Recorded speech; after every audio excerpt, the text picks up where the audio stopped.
चपातीचा pizza healthy आणि tasty पण. एकदा बनवून बघाल तर बाहेरचा पिझ्झा खायला विसराल ह्याची गॅरंटी आहे. तर मंडळी, चला आपण रेसिपी बघूया पिझ्झा कसा बनवायचा आहे. चपातीपासून बनवलेला पिझ्झा आहे. रेसिपी शेवटपर्यंत पूर्ण नक्की बघा, तुम्हाला नक्की आवडेल. तर इथे मी तुम्हाला साहित्य दाखवत आहे काय घेतलेलं आहे ते.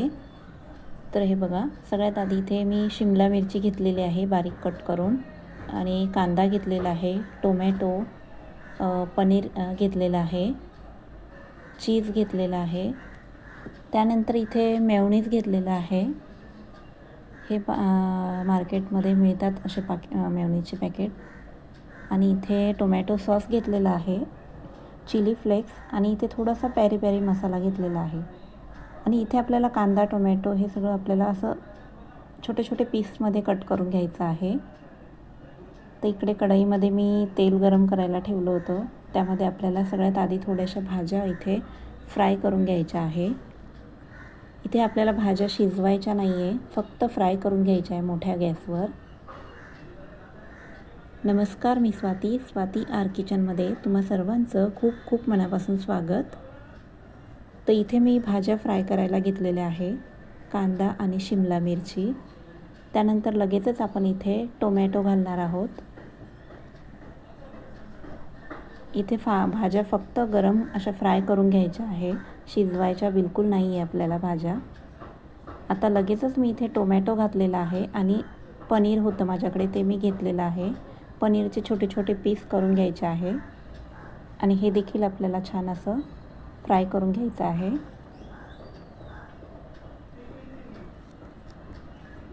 आणि त्यानंतर इथे मी चिली फ्लेक्स टाकलेला आहे थोडंसं, आणि माझ्याकडे पॅरी पॅरी मसाला होता तो देखील मी इथे थोडासा घेतलेला आहे.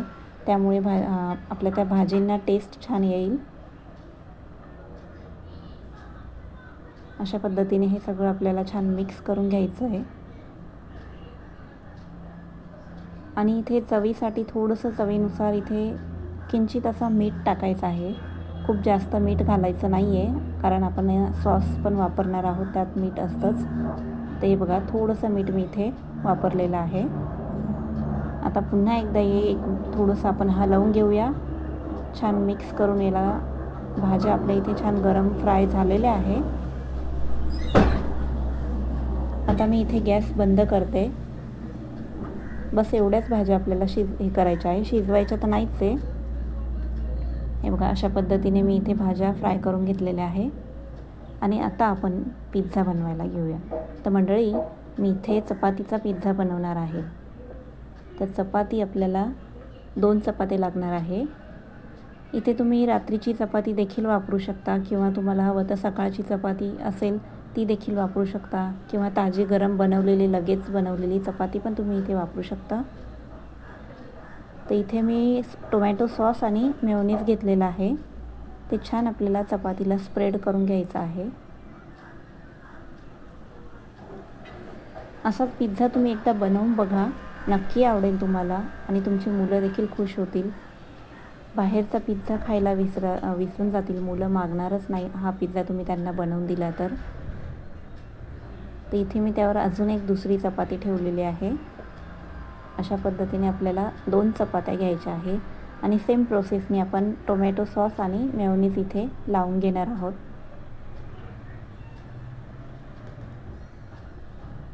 आता हे आपण छान मिक्स करून याला स्प्रेड करून घेऊया अशा पद्धतीने. आणि आता आपल्या भाज्या ज्या आपण सॉते करून घेतलेल्या आहेत त्या इथे मी घालणार आहे.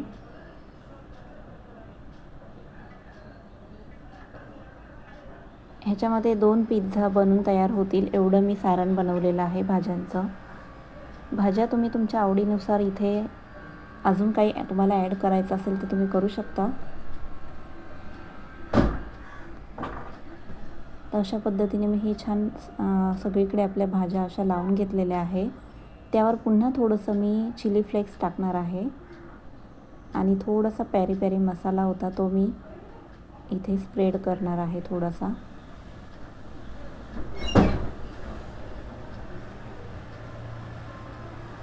आणि आता इथे आपल्याला चीज घ्यायचं आहे याच्यावरती किसून. ह्याच्यामध्ये मैद्याचा वापर आपण बिलकुल केलेला नाही आहे. चपातीचा म्हणजे गव्हाचं पीठ आपल्या हेल्दी, आपल्या पौष्टिक आणि हेल्दी मुलांना टिफिनमध्ये पण तुम्ही असा पिझ्झा बनवून देऊ शकता. अशा पद्धतीने आपण चीज किसून घेतलेलं आहे त्याच्यावरती. आणि थोडंसं पनीर देखील मी याच्यावर किसून घेणार आहे, त्यामुळे पिझ्झाची टेस्ट अजून वाढेल. हे बघा अशा पद्धतीने. आणि थोडासा सॉस मी वरतून लावून घेणार आहे अशा पद्धतीने. आणि आता आपला पिझ्झा इथे शेकण्यासाठी तयार आहे. तर तव्यावरती आपल्याला थोडंसं तेल टाकायचं आहे. तेल टाकून आपल्याला तव्याला सगळीकडे असं पसरवून घ्यायचं आहे. तेल सगळ्या तव्याला लागलं पाहिजे. इथे तुम्ही तेलाऐवजी बटर देखील वापरू शकता, किंवा तूप वापरायचं असेल तुम्हाला तर तूप पण इथे वापरलं तरी चालेल. तर हे बघा अशा पद्धतीने हा पिझ्झा आपण याच्यावरती ठेवलेला आहे तव्यावर. आणि गॅस अगदी मीडियम पण नाही, कमी गॅसवरच आपल्याला शेकवून घ्यायचा आहे पिझ्झा. एक 20 मिनटं 15 ते 20 मिनटं लागू शकता आपल्याला हे शेकण्यासाठी. तुम्ही गॅस कसा ठेवता त्यानुसार इथे कमी जास्त 5 मिनटं होऊ शकता.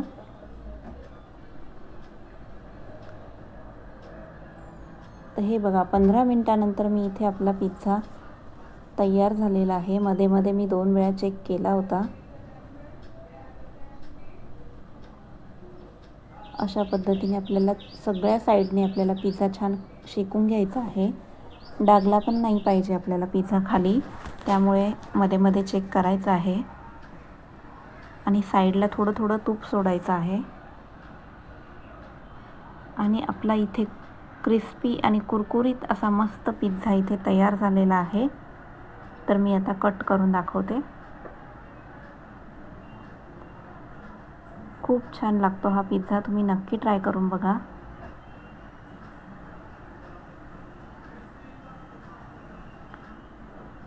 कमी गॅसवर तुम्ही हा पिझ्झा शेकवून घेतला ना की छान कुरकुरीत होणार आहे. हे बघा अशा पद्धतीने. आता मी तुम्हाला खालची साईड देखील दाखवते. बघा किती छान असा क्रिस्पी कुरकुरीत पिझ्झा झालेला आहे. तर मंडळी, कशी वाटली तुम्हाला माझी रेसिपी? आवडली असेल तर चॅनलला लाईक, शेअर, कमेंट आणि सबस्क्राईब करायला विसरू नका. चला तर मग